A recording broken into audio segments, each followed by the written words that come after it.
السلام عليكم ورحمة الله وبركاته. أهلا وسهلا بكم أولادي وبناتي محبي اللغة الإنجليزية في كل مكان في قناتي وقناتكم English with عاطف. إن شاء الله النهاردة هنتكلم عن زمن من أهم الأزمنة في اللغة الإنجليزية ومن أكثرها استخداما، وهو زمن present simple أو simple present. أيا ما كان التسمية مش هتفرق كتير، simple present أو present simple اللي هو زمن المضارع البسيط. المضارع البسيط عشان نفهمه كويس لازم ناخد بالنا من عدة أمور. أول حاجة من الأخطاء الشائعة اللي بيغلط فيها طلبة كتير جدا جدا جدا، إن أنت لما تسأله أو تسألها عن تكوين present simple يقول لك مع I واليو والوي والذي الفعل في المصدر، ومع الهي والشي والإت الفعل مضاف له اس أو اس أو اس. لا شك إن الكلام ده صحيح 100%، بس مش كامل 100%. يعني ايه صحيح ويعني ايه مش كامل؟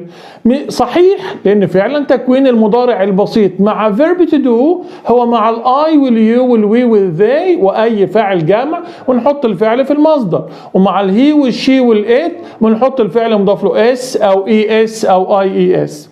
طب ازاي الكلام ده مش كامل؟ لان احنا عشان نتكلم عن زمن المضارع البسيط لازم ناخد بالنا من حاجة مهمة جدا، ان زمن المضارع البسيط ليه تكوين مع verb to be، وليه تكوين مع verb to have، وليه تكوين مع verb to do. قبل ما نتكلم على كل واحدة فيهم بالتفصيل، لو دي أول مرة بتشوف فيديوهاتنا ما تنساش تعمل سبسكرايب عشان يوصلك كل جديد، وما تنساش تعمل لايك عشان الفيديو ينتشر وغيرك يستفيد. رجعنا لكم تاني أعزائي وأحبائي طلبة وطالبات ومحبي اللغة الإنجليزية.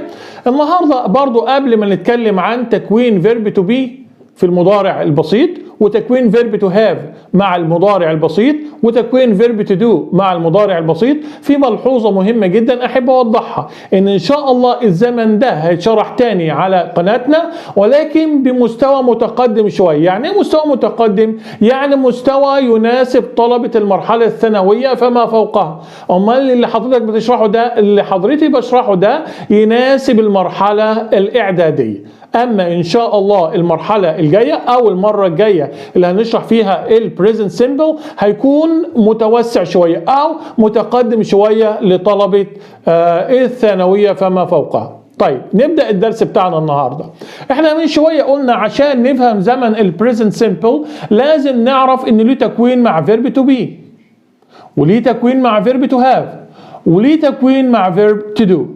مع verb to be هو am و is و are. I am، he is، she is، it is. أي مفرد is، أي اسم مفرد is.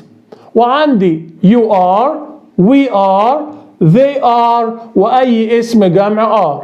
في واحد هنا بيقول انت كده لخبطتنا، انا دلوقتي ما بقتش عارف اميز بين المضارع البسيط والمضارع المستمر، لان انت قلت لي المضارع البسيط فيه am و is و are، والمضارع المستمر كذلك فيه am و is و are. لازم ناخد بالي عشان ما نغلطش بين am و is و are مع present simple و am و is و are مع present continuous. لازم ناخد بالي من نقطة مهمة جدا، ألا وهي إن am و is و are اللي هو تكوين verb to be مع present simple ما ينفعش يكون بعديه ing. أمال بيكون بعديه إيه؟ ممكن يكون بعديه صفة، ممكن يكون بعديه ظرف، ممكن يكون بعديه حرف جر، ممكن يكون بعديه اسم. طب ناخد مثال I am a doctor. I am a doctor هنا عندي verb to be جه بعديه ايه؟ اسم a doctor. She is beautiful. She is beautiful اللي جه هنا بعد verb to be beautiful اللي هي صفة. They are from Cairo. They are from Cairo. لو خدنا بالنا هنلاقي هنا from Cairo جت بعد are اللي هو verb to be هنا جار ومجرور. طيب we are hungry اللي جه بعديها صفة. We are hungry صفة. She isn't here. She isn't here. هي ليست هنا. يبقى زي ما خدت بالكم جه بعد اسم صفة ظرف حرف جر. لكن لو بصينا على المضارع المستمر هيكون لازم بعد am أو is أو are الفيرب مضاف له ing. She's playing. I am having. They are going. يبقى هنا الفيرب في زمن المضارع المستمر لازم يكون معاه ing بعد am و is و are. أما في زمن المضارع البسيط فما ينفعش بحال من الأحوال يكون بعديه ing. قلنا تاني يكون بعديه اسم أو صفة أو ظرف أو حرف جر.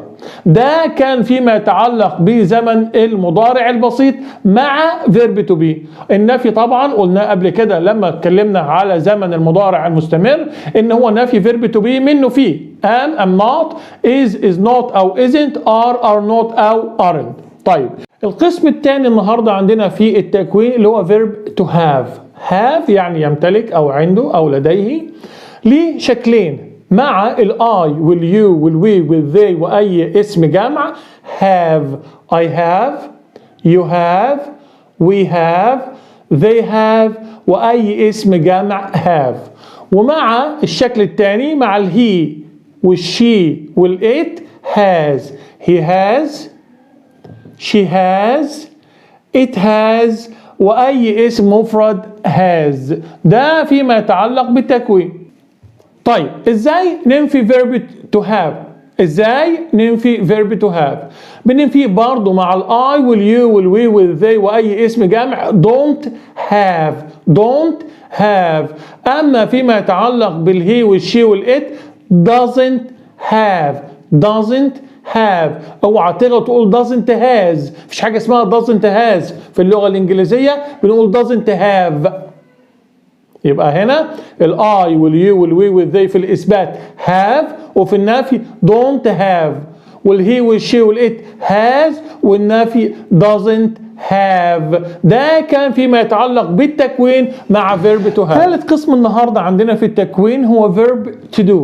في يوم من الأيام كان عندي طالبة في ثالثة ثانوي فغلطت غلطة معينة فحبيت أوضح لها قلت لها هو ده verb to be ولا verb to have ولا verb to do؟ قالت لي يعني إيه أصلا verb to do؟ أنا معرفش أصلا يعني إيه verb. تخيلوا بنت في ثالثة ثانوي مش عارفة يعني ايه verb to do. عشان نعرف verb to do يا أولاد ببساطة جدا كل فعل ينفى أو يتم نفيه في المضارع بدونت و doesn't ويسأل عنه بدو does ده verb to do. تاني كل فعل ينفى بدونت و doesn't في المضارع ويسأل عنه بدو و does ده اسمه verb to do. أو نبسطها لكم تاني أي فعل في اللغة الإنجليزية هو verb to do عدا verb to be والأفعال الناقصة. يعني برضو يعني كلمة walk, go, come, play, eat, drink كل ديت أفعال ديت بنقول عليها verb to do أو بتندرج تحت verb to do. لأن لو عايز أنفي في المضارع البسيط walk هنقول I don't walk, I don't go, I don't drink, I don't eat. تمام؟ يبقى احنا كده تعريف verb to do قلناه من شوية. طيب لما نيجي نتكلم على verb to do قلنا هو أي فعل في اللغة الإنجليزية ينفى بدونت و doesn't في المضارع ويسأل عنه بدو و does برضه فين؟ في المضارع. طيب ازاي تكوين المضارع البسيط أو ايه هو تكوين المضارع البسيط مع verb to do؟ قلنا من شوية ان مع الاي واليو والوي والذي واي اسم جمع بناخد الفعل في المصدر. I walk, we walk, they walk, the children walk. يبقى هنا الاي واليو والوي والذي واي فاعل جمع بياخد الفعل في المصدر. طيب في معلومة مهمة جدا برضو بيخطئ فيها ناس كتير في المرحلة الإعدادية بل وفي المرحلة الثانوية كمان. ايه هو تعريف المصدر؟ ناس يقول لك هو الفعل بدون أي إضافات. طبعا الكلام ده لا يصح لأن عندك كلمة went بدون أي إضافات، كلمة did بدون أي إضافات، كلمة had بدون أي إضافات. بس هل دي كلها مصدر؟ لا طبعا. أمال إيه هو المصدر؟ المصدر هو التصريف الأول للفعل بدون أي إضافات، فلا يلحق به اس ولا اس ولا IES ولا دي ولا ED ولا IED ولا ING. ده تعريف المصدر. فعل مضارع لا يلحق به أي إضافات. إيه الإضافات اللي ممكن أشوفها مع الفعل اللي ما ينفعش أشوفها مع المصدر تحديدا؟ الS ES IES الدي ED IED ING. يبقى لما أنا اخد الاي اخد فعل ما يكونش مضاف له حاجه من دول، يبقى I walk صح، I walks غلط، I play صح، I plays غلط، we go صح، we goes غلط. طيب تكوينه مع الهي والشي والإت. لما نيجي نتكلم عن تكوين المضارع البسيط مع الهي والشي والإت بيقول لي هو الفعل مضافا له اس او اي اس او اي اي اس. طب السؤال، هل انا بضيف الاس والاي اس والاي اس بمزاجي؟ يعني انا حر اختار اس وقت ما انا عايز واختار الاي اس وقت ما انا عايز؟ طبعا لا، ده في قوانين وقواعد بتحكمنا. امتى بنضيف الاس للفعل؟ اذا كان منتهي باي او حرف ساكن. إذا كان منتهي بإي أو حرف ساكن. She lives in Cairo. ليه حطينا اس فقط؟ الفاعل شي زمن مضارع بسيط، الفعل منتهي بإي حطينا له اس.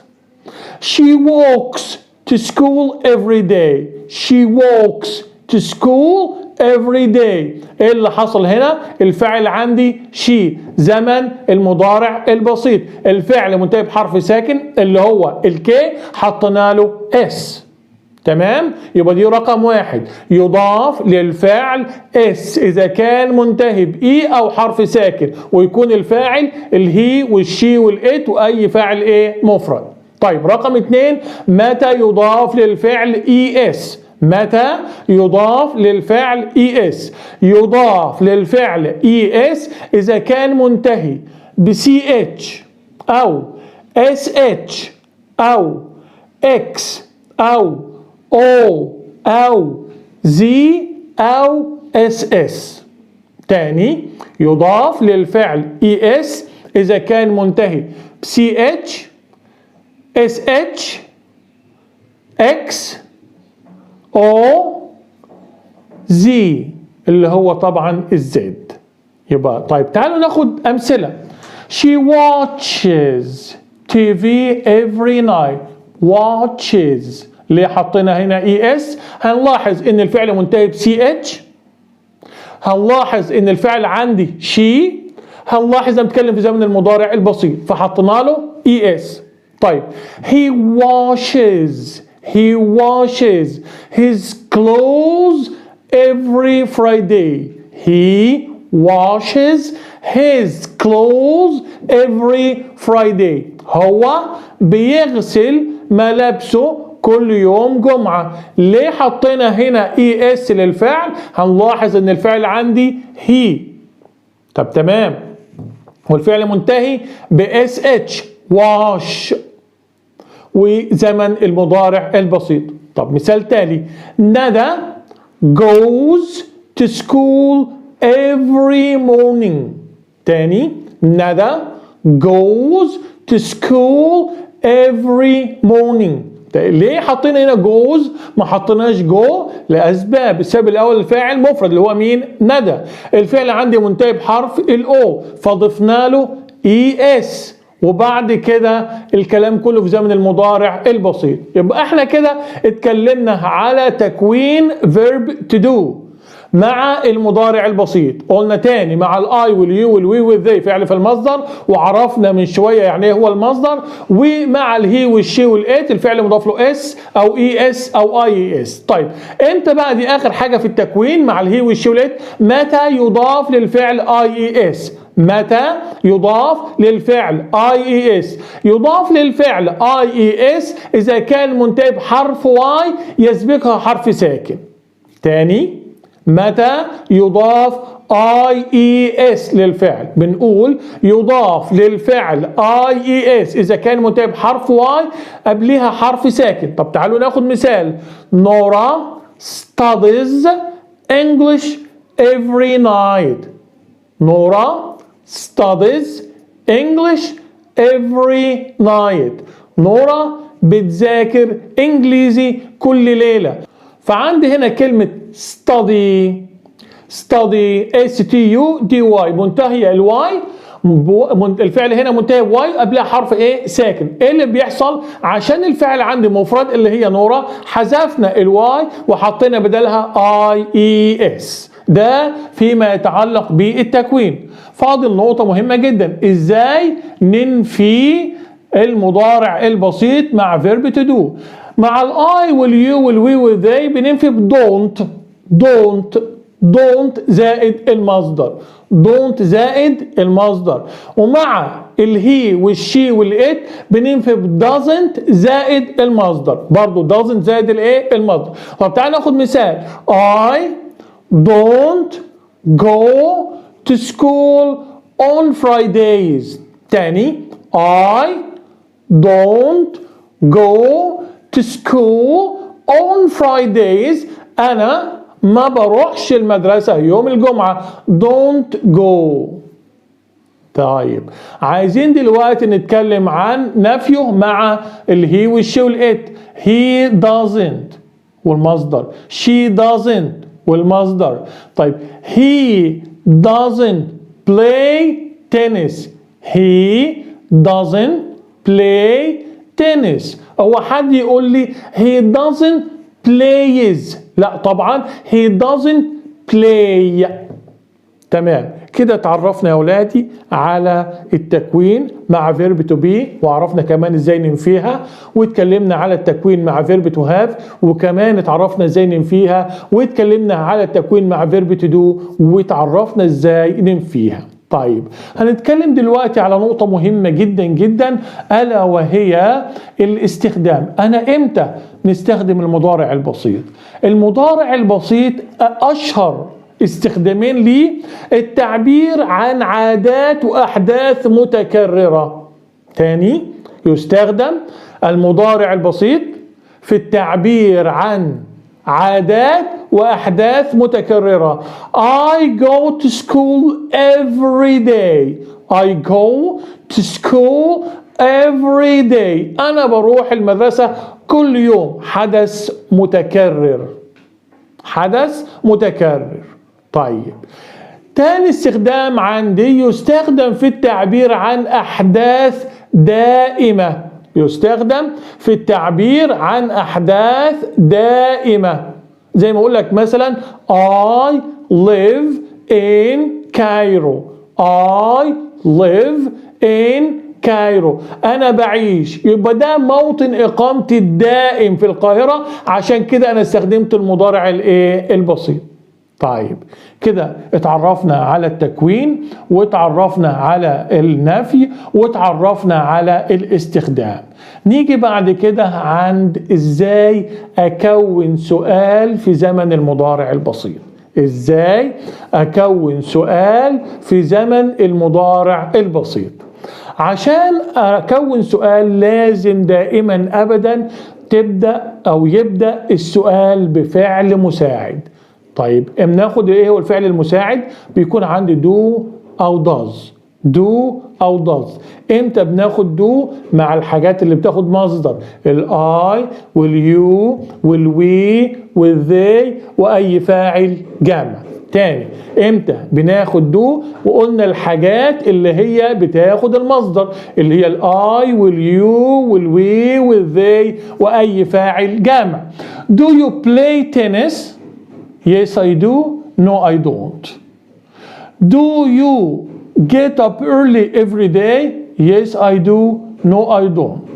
طيب امتى بناخد does مع ضمائر الفاعل اللي بينضاف لها s او es او ies؟ زي she والهي والit والاسم المفرد. Does she study English every day? Yes, she does. No, she doesn't. Does he go to school on Fridays? Yes, he does. No, he doesn't. آخر جزء عندي في درس النهاردة جزء مهم جدا جدا جدا متعلق بالكلمات المستخدمة مع المضارع البسيط. الكلمات المستخدمة أو الدالة على زمن المضارع البسيط. هنلاقي عندي كلمات زي كلمة always, usually, often أو often, sometimes, rarely, never, ever, occasionally, from time to time.